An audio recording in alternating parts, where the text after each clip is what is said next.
Un saludo cariñoso para nuestros radioescuchas de Yo Soy Digital Chile, nuestro programa que está en YouTube y en todas las plataformas de las redes sociales. Estoy con Tenia Sile, Viviana Masobrio y mi nombre es Cecilia Marras y queremos mandar un especial saludo a Elida Trocero de Argentina, que nos acompaña también una nueva radioescucha que también tiene un club de lectura y está compartiendo nuestro trabajo con sus alumnos. Así que un agradecimiento tremendo a Marta Beatriz y a Elda Odicio que siempre dejan un comentario ahí en YouTube y los invitamos a ustedes a suscribirse, invitar a más personas que se suscriban a nuestro canal que es gratuito y hacer comentarios en YouTube que nos ayuda muchísimo también a retroalimentar nuestro trabajo. Con esto le doy la palabra a Trini. Bueno, queridas compañeras, queridos radioescuchas, volvemos hoy con un autor que yo quiero mucho, León Tolstoy. El cuento se llaman Los tres ermitaños. Voy a partir con la introducción que tiene el cuento en que hace una mención a San Mateo. Cuando oren, no usen vanas repeticiones como los paganos, porque estos creen que serán atendidos hablando mucho. No los imiten, porque antes de que ustedes lo pidan, ya el Padre de ustedes conoce sus necesidades. San Mateo capítulo sexto, versículos 7 y 8. El arzobispo de Archangelsk navegaba hacia el monasterio de Solovki. Al acercarse a la proa, vio un pequeño grupo de viajeros. Se acercó el arzobispo al grupo y aplicó oído. Al verlo, el mujik se quitó el gorro y enmudeció. Habla, añadió dirigiéndose al mujik. También quiero escucharte. ¿Qué señalabas, hijo mío? El islote de allá abajo, repuso el mujik, es donde los ermitaños trabajan por la salvación de sus almas. ¿Pero dónde está ese islote? Preguntó el arzobispo. El arzobispo miraba atentamente y como el sol hacía brillar el agua, no veía nada por la falta de costumbre. No distingo nada, dijo, pero ¿quiénes son esos ermitaños y cómo viven? Son hombres de Dios, respondió el campesino. Hace mucho tiempo que oí hablar de ellos, pero nunca tuve la ocasión al verlos hasta el verano último. El pescador volvió a comenzar su relato. Un día iba de pesca, fue arrastrado por el temporal. Por la mañana caminaba cuando distinguía una pequeñísima caballa y cerca de ella un ermitaño al que siguieron a poco otros dos. Al ver al mujik le dieron de comer, pusieron sus ropas a secar y lo ayudaron a reparar su barca. ¿Cómo son? Preguntó el arzobispo. Uno de ellos es pequeño, encorvado y viejísimo. Viste una sotana raída y parece tener más de 100 años. Es sonriente y sereno como un ángel del cielo. El segundo, un poco más alto, lleva un capote desgarrado y su barba es larga, gris. Es vigoroso. Volvió mi barca, él, boca abajo, como si fuera una cáscara de nuez. Y el tercero es muy alto. Su barba, de la blancura del cisne, le llega hasta las rodillas. Es hombre melancólico. Tiene las cejas erizadas y solo lleva para cubrir su desnudez un pedazo de tela hecho de corteza trenzada y sujeto a la cintura. ¿Y qué te dijeron? Hablaban muy poco, aún entre ellos. El viejecito dijo solamente, haznos el favor, y sonrió. El arzobispo dijo entonces al piloto, ¿qué islote es ese que se ve allá abajo? No tiene nombre, hay muchos como ese por aquí. Es cierto que en él, dicen, están los ermitaños dedicados a trabajar por su salvación eterna. Así se dice. Los pescadores aseguran haberlos visto, pero también ocurre que se habla sin saber lo que se dice. Yo querría desembarcar en ese islote para ver a los ermitaños. ¿Puede hacerse? No podemos. Hace falta para eso la canoa y solo el capitán puede autorizar que la botemos al agua. El capitán trató de disuadirlo de su propósito. Vamos a perder mucho tiempo. He oído decir. que esos viejos son unos estúpidos, no comprenden lo que se les dice. Pues a pesar de todo, deseo verlos, pagaré lo que sea. Terminaron por ir y se cingló hacia la isla. Se colocó a proa una silla para el arzobispo y todos los pasajeros se reunieron a proa para ver también el islote de los ermitaños. Bien pronto uno de ellos vio a los tres ermitaños. A su vez el arzobispo enfocó el anteojo y vio a tres hombres. Estaban cogidos de la mano. Se echó el ancla, fue botada al agua la canoa, saltaron a ella los remeros y el arzobispo bajó por la escala. Se dirigieron al islote, llegaron a la ribera, saltaron a tierra y el arzobispo también bendijo a los ermitaños que se deshacían en saludos y les habló de este modo. He sabido que aquí trabajan por la eterna salvación, ermitaños de Dios. He querido visitarlos. Díganme, ¿cómo sirven a Dios? Continuó el arzobispo. El gran ermitaño hizo un gesto de desagrado. También miró al viejecillo. Este sonrió y dijo, servidor de Dios, nosotros no podemos servir a nadie, sino a nosotros mismos, ganando nuestro sustento. ¿Y cómo rezan? Preguntó el prelado. He aquí nuestra plegaria. Tú eres tres, nosotros somos tres, concédenos tu gracia. Tú eres tres, nosotros somos tres, concédenos tu gracia, repitieron. El arzobispo dijo, sin duda han oído hablar de la Santísima Trinidad, pero no es así como hay que rezar. Veo que quieren ser gratos a Dios, pero ignoran cómo se le debe servir. No es así como se debe rezar. Escúchenme porque voy a enseñarles. Lo que van a oír está en la Sagrada Escritura de Dios, donde el Señor ha indicado a todos cómo hay que dirigirse a Él. Les explicó, Padre nuestro que estás en los cielos. Pero el ermitaño se hallaba entre sus hermanos y se equivocaba. El gran ermitaño no pudo continuar porque los bigotes le tapaban la boca y el viejecito pronunciaba muy mal. Durante todo el día, hasta la noche, el prelado batalló con ellos. El arzobispo no dejó a los ermitaños hasta que les hubo enseñado la plegaria divina. Ya comenzaba a oscurecer y la luna surgía del mar cuando el arzobispo se levantó para volverse al buque. Mientras bogaban, seguía oyendo a los ermitaños que recitaban en voz alta la plegaria de Dios. El arzobispo llegó al barco y subió al puente. El buque se puso en movimiento. Se acostaron los peregrinos y todo enmudeció en el puente, pero el arzobispo no quiso dormir aún. Pensaba en los buenos ermitaños, recordaba la alegría que experimentaron al aprender la oración y daba gracias a Dios por haberlo llamado en ayuda de aquellos hombres venerables para enseñarles la palabra divina. Así pensaba el arzobispo, con los ojos fijos en el mar, cuando de pronto vio blanquear algo y lucir en la estela luminosa de la luna. ¿Sería una gaviota o una vela blanca? Fijó su vista. Es una barca con una vela que nos sigue. El arzobispo no puede distinguir qué cosa es. Se levantó el arzobispo, fue a donde estaba el piloto y le dijo, mira, ¿qué es eso? Señor, los ermitaños nos persiguen sobre el mar y corren sobre las olas como sobre el suelo. Alcanzaron el buque y llegaron junto a él y levantando los ojos dijeron, servidor de Dios, ya no sabemos lo que nos has hecho aprender. Mientras lo hemos repetido, nos acordábamos, pero una hora después de haber cesado de repetirlo, se nos había olvidado y ya no podemos decir la oración. Enséñanosla de nuevo. El arzobispo hizo la señal de la cruz, se inclinó hacia los ermitaños y dijo, la plegaria de ustedes llegará de todos modos hasta el Señor, santos ermitaños.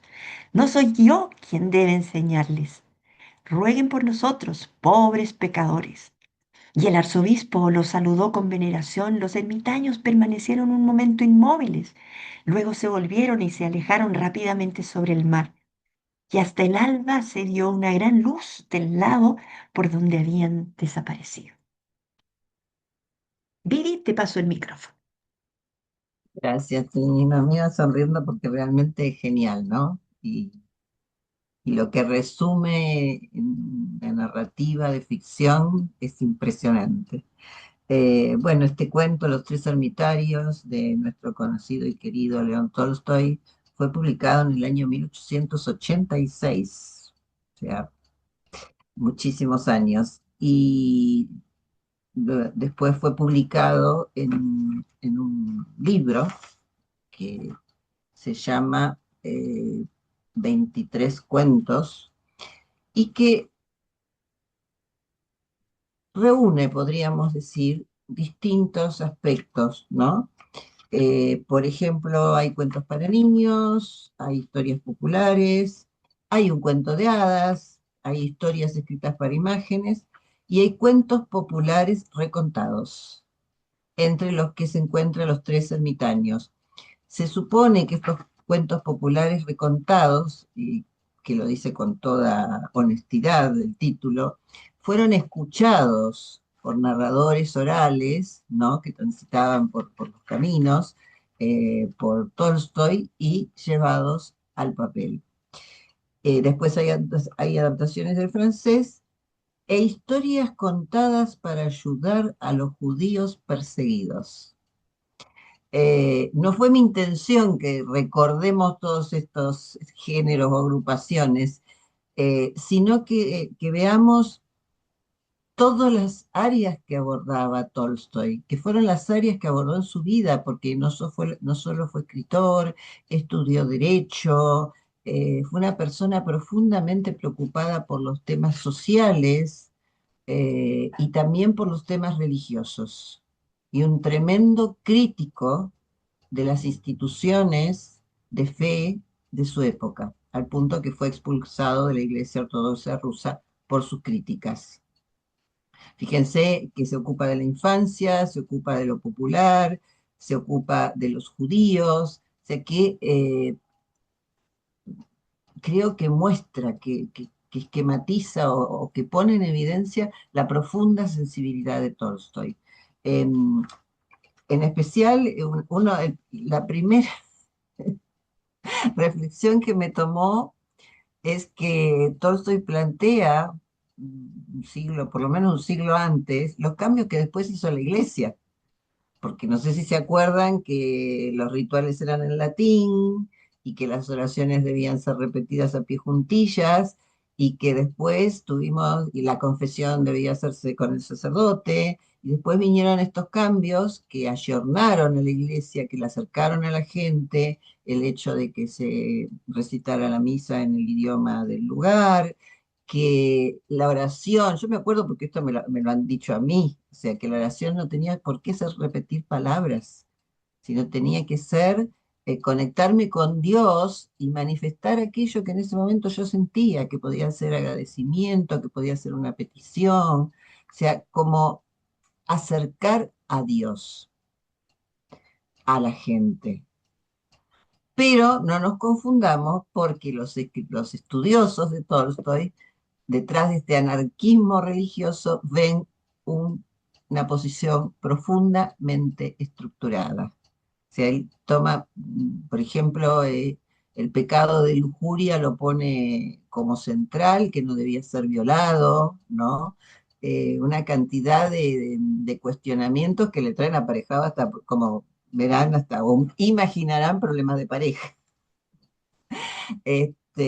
Con lo cual podríamos decir que es en cierta medida contradictorio, ¿no? En sus pensamientos, pero él atravesó diferentes etapas, tuvo crisis muy profundas, por ejemplo, después de la escritura de Ana Karenina, una de sus grandes novelas, tuvo una gran depresión, entonces todo esto lo hizo como que transitar a diferentes posiciones frente a la iglesia, frente a la religión, frente a lo espiritual. Pero yo siempre destaco una beta, será por mi formación, de Tolstoy, que se lo considera también un gran pedagogo, porque él tenía una finca en Yasnaya Poliana, que es donde había nacido, y en esa finca daba clases a los campesinos. Les enseñaba a leer y escribir, les entregaba dos armas terriblemente poderosa. Yo creo que lo vieron más peligroso por ese lado que por sus comentarios sobre la iglesia. Y además lo hacía de una manera muy sencilla, de una manera muy práctica, de modo que la gente se entusiasmaba con la educación. Así que tuve la enorme suerte en mi vida de conocerlo desde estas dos vertientes tan poderosas, ¿no? La literatura y la pedagogía, y puedo confesarle que cuando supe que había sido también pedagogo me sorprendió muchísimo, pero insisto, creo que es una demostración de su sensibilidad, ¿no? De la preocupación de que ese pueblo súper sometido, maltratado, marginado de todo, porque al no saber leer y escribir no podían conocer, no podían aprender, y sin embargo él, el señor, el dueño de la finca, se ocupó de enseñarles. Y esto hizo que a su muerte, aunque la policía trató de impedir que la gente se acercara, fueron una multitud de personas que habían recibido sus enseñanzas que lo acompañaron en su camino al último hábitat. Así que no sé, me impacta como personalidad en todos los sentidos. Y este cuento, después abordaré algunos otros puntitos, pero creo que este cuento tiene elementos muy, muy interesantes, muy positivos. Adelante, Ceci. Tuvo grandes fábulas también, ¿eh? Sabes que Trini nos Perdón, la trae, mayoría de los cuentos de este libro son moralistas, o sea, tienen ah, como de una ese libro. moraleja, claro. Me encanta porque Trini cuando trae el León Tolce, puff, el capítulo revienta en visiones, así que seguramente nos va a pasar con este. Bueno, y los tres ermitaños muestran que la verdadera espiritualidad no depende de las palabras difíciles ni de rituales perfectos. Enseña que las personas más humildes pueden estar más cerca de Dios de quienes son autoridad o poseen conocimientos religiosos. Al final deja un mensaje, la gran lección de humildad. El arzobispo aprende que no era él quien debía enseñar, sino aprender un mensaje de humildad tremendo, como decía Moraleja la Bibi. Bueno, y los conflictos, el arzobispo cree que los ermitaños rezan incorrectamente y él les va a enseñar. Sin embargo, al final descubre que ellos poseen una conexión con Dios más pura que la de él. Llega como maestro, convencidos que les debe enseñar, y poco a poco comprende que quienes realmente están cerca de Dios son los verdaderos ermitaños. El pueblo no los entiende, los describe, uno bajo, uno alto, uno chiquitito, las ropas, la barba, pero el pueblo tampoco los entiende. Los ermitaños parecen ignorantes, pobres, simples, pero interiormente poseen una santidad y pureza espiritual. Este cuento cuestiona que si aprender fórmulas religiosas realmente acerca de Dios o si lo importante es la sinceridad del corazón, lo que acaba de decir Vivi, ¿cierto? El arzobispo cree tener el deber de corregir, psicológicamente representa el orgullo intelectual y religioso, de hecho arriba del barco él es una tremenda autoridad que ellos no, el capitán del barco no quería hacerlo, pero le dijo, bueno, vamos a ceder porque usted lo está solicitando. Al final experimenta humildad y reconocimiento de sus propios límites, el arzobispo. Los ermitaños no muestran ego ni deseo de mostrar nada, al contrario, le dicen que sí, que perfecto, van a rezar como él le está diciendo. Son personajes simples, inocentes, pacíficos, pero su espiritualidad nace de la pureza y no del conocimiento académico. Representan como una fe infantil, limpia y auténtica. Gracias, Trini, por traernos este cuento. Te cedo la palabra. Bueno, sabias palabras. Sí, yo no dejo de pensar muchas veces, lo hemos conversado, ¿no? Que hay gente más santa que no es creyente y que aquellos que se golpean el pecho en algunos casos, ¿no? Y este caso yo creo que es muy representativo del cambio que también experimentó Tolstoy en su vida, porque cuando él ya era un hombre maduro, después de una vida bastante accidentada que había tenido en gran parte por sus propias debilidades, las mujeres, el alcohol, los juegos, y la contradicción de la riqueza y la pobreza que a él le definió un poco el camino. Él era un conde, un aristócrata que vivió siempre en forma muy acomodada y que, como decía Vivi, tenía, y allí nació, una finca familiar en Yasnaya Poliana. Y allí efectivamente hizo el papel de un moralista, de un hombre que quería educar al pueblo porque lo sentía tremendamente inculto. Y entonces adoptó esta fórmula de contarles historias porque muchos de ellos no sabían escribir ni leer, y entonces la escuchaban eh, pacientemente y de allí se discutía, no era solamente oírlo, él quería evidenciar que se entendía el mensaje final, ¿no? Ahora, él era un hombre contradictorio, total. Yo creo que era un hombre, debe haber sido un ególatra terrible. De hecho, tuvo buen matrimonio los 20 primeros años, pero los 20 siguientes fueron un tormento. Porque él, al haber sido, lo voy a subir aquí, Ceci, si tú me dejabas el... Sí, claro, está abierto. Y ya, lo subo entonces. No, inhabilitó la función para compartir pantallas. A ver, vamos a ver qué pasó. Todos los participantes, no, dice todos los participantes invitados. ¿Y ahí? Bueno, no sé, no puedo. A ver, tal vez ahora. No, no puedo, pero bueno, da lo mismo. En todo caso, entre las grandes contradicciones que él vivió en su tiempo, fue primero que nada el arte y su ideología la que abrazó al final de su vida. Él decía que era el Tolstoy artista y el Tolstoy predicador. De hecho, quiso negarse de todo lo escrito durante un tiempo. O sea, llegó a ser tan fanático del cristianismo que él profesaba que incluso se planteó la idea de no abrazar nunca más a su mujer. Pero él también, dentro de sus contradicciones, era muy sensual y tenía una conciencia hipersensible del pecado. Era un hombre que gozaba con la belleza, pero vivía culposo por sus pecados. Era un hombre estético, pero al mismo tiempo ético. De pronto tenía un temperamento rabioso, irascible, y por otro lado era tremendamente acogedor y cálido con la gente que lo iba a visitar a su finca. Entonces, era un hombre con el que seguramente fue muy difícil vivir. Y así lo señaló su mujer. Al final terminaron casi separados físicamente porque él evitaba verla. Bueno, y volviendo al tema de su idealismo cristiano, en 1901 fue leído el decreto de su excomunión y se decía, bien conocido para el mundo como escritor, ruso de nacimiento, ortodoxo de bautismo y educación, el conde Lev Nikolayevich Tolstoy se ha alzado arrogantemente contra el Señor y su Cristo y su sagrada herencia.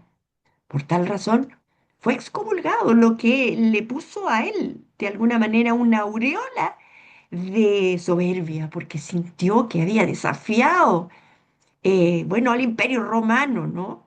Y entonces a la religión y a la Santa Iglesia, a sus ritos, a su liturgia. Él lo que optaba era por ser cristiano y abandonar todas esas creencias con la Santísima Trinidad, en fin, con todas esas nociones que no todos los hombres eran capaces de entender. Y entonces inició una búsqueda por un movimiento religioso y se lo planteó. Y bueno, le pidió a varios personajes que lo iban a apoyar que formaran parte de este movimiento y se afanó por eso y dejó de lado a su mujer, nunca más la quiso ver. Y su mujer, o sea, creó una situación muy incómoda con ella y también con la familia. Y entonces uno piensa, sí, es verdad, él se había convertido en un profeta en ese tiempo tanto como Dostoyevsky, pero él era un profeta, un sabio, de hecho se acudía a él para entender muchas cosas o para obtener respuestas, y entonces él los escuchaba con santa paciencia. Pero si bien Dostoyevsky siguió creyendo en la trascendencia, Tolstoy ya no. Él creía que el reino de Dios estaba en la tierra. Por tanto, ¿qué tantas adornos eclesiásticos, religiosos? No, el cristianismo del evangelio es lo que se tenía que considerar. Entonces, ¿hasta cuándo estos arzobispos con esa indumentaria que dejaba tieso a todo el mundo y con un temor reverencial? No, el sacerdote lo que tenía que hacer era acercarse a la actitud santa de las personas. Lo que tenía que tratar de generar el ejemplo era para crear buenos corazones, buenas personas, no santidad, porque la santidad era imposible de alcanzar. Y entonces ya se conoció al final de su vida, incluso, por ejemplo, personajes como Mahatma Gandhi, Martin Luther King, lo persiguieron porque él lo que planteaba en este movimiento era la paz ante la violencia, siempre la paz. Y entonces generó un seguimiento de parte de muchos rusos que creyeron en este movimiento. Sin embargo, tenía la contradicción que mientras tanto odiaba a su esposa. Entonces uno no termina de entenderlo. Pero en este cuento creo que lo que hace es representar su postura ante la iglesia, Mm. ante Dios. Dios estaba en la tierra. Y entonces este arzobispo que con una soberbia enorme incluso impone el deseo de ir a profesar la fe religiosa alta y los ritos, en este caso ortodoxos, en que tenía que enseñarles, hacen entonces el sacrificio de bajarse y va a verlos y les enseña durante un día, hace un esfuerzo ejemplar. Sin embargo, eso no era lo que ellos perseguían, porque ellos eran buenos, buenos de corazón, y ya cumplían con la ley de Dios, que era amar sobre todas las cosas. Y el arzobispo en su vuelta y con ese milagro que se produce en que regresan para saber cómo era la oración, él recién se da cuenta y con humildad les dice, lo que hacen ustedes es lo correcto, sigan rezando de la manera en que lo hacen. Entonces hay un cambio y eso es lo interesante del cuento. Es un cuento redondito, precioso, pero donde además se produce eso, una reacción en el protagonista y obviamente que en los lectores. Muy bien, yo te dejo nuevamente, Vivi, con la palabra. Gracias, Trini. Sí, a mí me gustaría resaltar eh, la forma en que expresa ideas, además de lo intertextual, ¿no? Porque hay una cita del Evangelio y hay varias referencias a aspectos religiosos, está la oración del Padre Nuestro, pero también cómo sutilmente él marca las diferencias, que son muy, muy profundas. A mí me impactó cuando leí que el arzobispo, para poder llegar a esa isla que ni siquiera se veía a lo lejos, dependía de que el capitán lo autorizara Claro. y además de que alguien lo trasladara en una barca. Como él era el poderoso, él era el representante de Dios máximo en la tierra, y sin embargo, él tenía todas esas dependencias. Y los tres ermitaños caminaban sobre las aguas, igual que Cristo. Y no solo eso, producían una luminosidad que impactaba y que hacía que esa pequeñísima isla se viera. Y el otro contraste que me parece fascinante, hemos visto infinidad de imágenes de los representantes de la autoridad en la iglesia rusa, sabemos cómo vestían, el ornato que llevaban, y estos tres, uno llevaba una sotana raída, ¿no? Tenía más de 100 años, los dientes desordenados que no dejaban ni entender lo que decía. El otro llevaba también un capote de una manera importante rasgado, ¿no? Y el tercero vestía una especie de falda, ¿no? Porque solo le cubría de la cintura para abajo, hecha de un entramado de materiales vegetales, o sea, de lo que estaba disponible. Entonces es como una especie de bajada, ¿no? De niveles. El arzobispo y su atuendo, el otro con una sotana que alguna vez fue maravillosa, seguramente de nueva, el otro con un capote, y el último semidesnudo.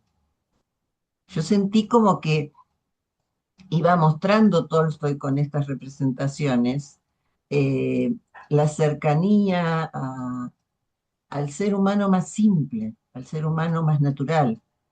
Y lógicamente, seguramente a todos nos vinieron las imágenes de los aborígenes, que en algún momento se fueron considerados sin alma, ¿no? Qué espanto, qué horror. Eh, y otro tema que me impresionó, será que justo el domingo estaba escuchando la radio y un periodista dijo, sí, fui a la iglesia y escuché un sermón sobre la Santísima Trinidad. Y acá tenemos el número 3, este número mágico, maravilloso, de tres personas distintas, como nos han enseñado, y un solo Dios verdadero. Pero además cada persona, por lo menos nos enseñaron, no sabemos cómo son en realidad, tiene una representación, ¿no? El Dios, que es un señor más añoso, barbado, el hijo, más joven, también con bárbaro, porque se supone que era la usanza de la época, y el Espíritu Santo, que lo conocemos como una paloma o como haces de luz, ¿no? Entonces, en un cuento breve, donde el mayor desarrollo se encuentra en este traslado y en el diálogo de tratar de enseñarles a repetir la oración, todo lo que nos dice entre líneas, que esto es lo que vi yo, seguramente cada una de las lectoras encontrará otras cosas mucho más ricas y por eso, como siempre, les pedimos, compartan, escriban, porque si bien Ceci nos comparte lo que le llega a su WhatsApp, lo bueno sería que estuviera en el YouTube para que lo viéramos todos y de esa manera también dialogar. Nosotros no somos como los ermitaños que hablamos poco, ni nosotros ni nuestras lectoras y que solo repetimos esa sencilla oración. Entonces el hecho de que publiquen en YouTube y nosotros podamos, no siempre enseguida, porque a veces estamos en otras cosas, pero podamos interactuar y dialogar, seguramente nos va a hacer mucho bien a todos y como los ermitaños estaremos trabajando en la salvación. Así que muchas gracias por este cuento. Adelante, Ceci. Bueno, la simbología, el mar para mí simbolizaba el camino espiritual de los ermitaños, ¿cierto? La inmensidad de Dios que le puede mostrar no solamente al arzobispo, sino que a las personas que estaban en la barca. La separación entre el mundo material y el mundo espiritual. La isla, ¿qué puede representarnos? El aislamiento del mundo, la vida espiritual pura, no necesitaban nada más que rezar y el retiro de las ambiciones humanas que tenemos acá nosotros en el continente. Los tres ermitaños, eh, la Santísima Trinidad, la fe simple, la pureza espiritual y el caminar sobre el agua es el símbolo más importante del cuento que se da al final del desarrollo. La verdadera santidad, la unión directa con Dios y el milagro nacido de la fe sincera, que ellos no se dan cuenta, los ermitaños yo creo que a lo mejor les pasaban tantas cosas parecidas, pero los que nos damos cuenta somos los que estamos arriba de la barca. Aquí Tolstoy muestra que la fe auténtica supera las reglas humanas. En el fondo, si nosotros estamos en la moraleja, como decía la Trini, la Vivi también, tienes que rezar así, tienes que pedir así, tienes que ir allá, tienes que ir hasta esta casita a rezar así, o tienes que hacer esto, tienes que... La verdad que la conexión con Dios es tan personal. Así que por lo tanto practicarla de la forma más linda, sincera, espontánea que tiene cada uno. Y esa es la gran moraleja. No sé si la Trini nos quiere agregar algo más. No dejé de pensar en una alusión que hace casi metafórica cuando señala al final, ¿no? El arzobispo, porque en la conquista española en América, que fue bastante brutal en su proceso. Tuvo muchas ventajas y no lo podemos dejar de reconocer. Sin embargo, el no considerar la religión original de los locales resulta ser una soberbia religiosa muy desagradable, ¿no? Y en este caso es lo que hacía el religioso, porque pisotea su forma de rezar y él quiere imponer la suya, sin considerar que para ellos era válida. Finalmente de eso se da cuenta, pero para eso tiene que pasar tiene que existir un cambio, ¿no? Y en este caso son los mismos ermitaños que van a pedirle nuevamente esto, y allí él mismo se da cuenta que lo que hacen es muy buen camino igual, es el camino al cielo de la misma forma, y que lo mantengan. Y él, por otro lado, habrá aprendido que tiene que comenzar a respetar más las creencias con las que se va a encontrar, ¿no? Gran cuento, qué versátil es su temática. A mí me impresiona muchísimo este hombre, cómo se da cuenta de este tipo de situaciones Muy sabio, ¿no? históricas. Muy sabio Sí, el arzobispo. piensen que él es del siglo, de hace mucho tiempo atrás y todavía está vigente este tipo de cuentos. Muy bien, chiquillos, un abrazo para todos y nos vemos el próximo miércoles otra vez. Respetando la religión de cada una aquí en pantalla. Tú eres tres, nosotros somos tres, concédenos tu gracia. Aprovechando que somos tres. No sé si la Vivi nos quiere decir algo porque está con... No, no, no, allá. te está agradeciendo el comentario, nada más. Ya hablamos demasiado. Así que concédenos tu comentario en YouTube. Esa es la idea. Así que te esperamos con tu comentario en YouTube, en tu teléfono, Radio Yo Soy Digital Chile. Y es muy cortito, lo que tú quieras. Estamos aquí para aprovechar también los comentarios de ustedes. Así que un abrazo y hasta la próxima semana. Chao, chao. Un abrazo.